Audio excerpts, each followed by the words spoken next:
The majority of public sector unions, representing more than 80,000 workers, have now signed a new wage agreement with the government.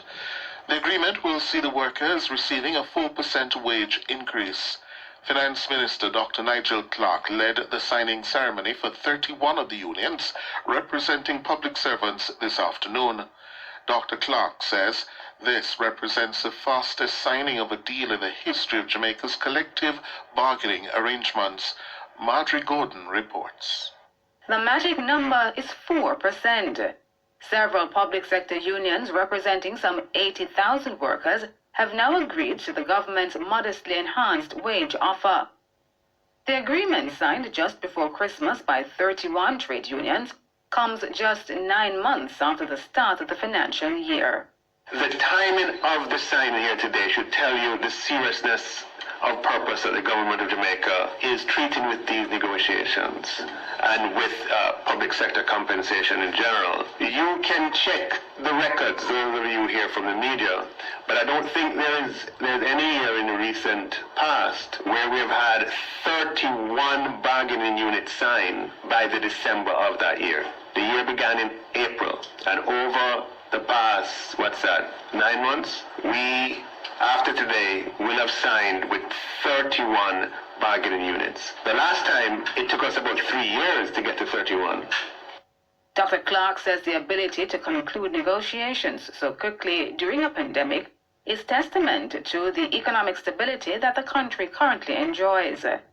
He's hoping with further reforms, the negotiation period will shrink even further. If you think about it, a lot of it comes because we have this proliferation of 200 allowances, and allowances are different in each group. Once we're able to streamline that and we resemble other countries where the majority of your compensation is going to be in your salary, then I think you can easily see the need to sit down with every single one of the 40 groups one by one by one. That need, over several months, and in the past has been several years, that need becomes less and less because the economic portion of it is dealt with in one item, right? And everybody has basic salary. Among the groups which have signed on are the Nurses Association of Jamaica, the Jamaica Medical Doctors Association, and the Jamaica Confederation of Trade Unions. This represents the lion's share of public sector workers. Dr. Clark says he hopes this number will increase in short order. He says this will allow for the government to now move forward with compensation review with the hope of simplifying the payment of allowances and other emoluments currently provided to civil servants. The compensation review is the next stop. Now that we have gotten to 80,000 and we expect that number to increase hopefully even further shortly, our attention will turn to putting in place the steps that can allow for the beginning of the implementation of the compensation review. Marjorie Gordon for Nationwide News. The Health and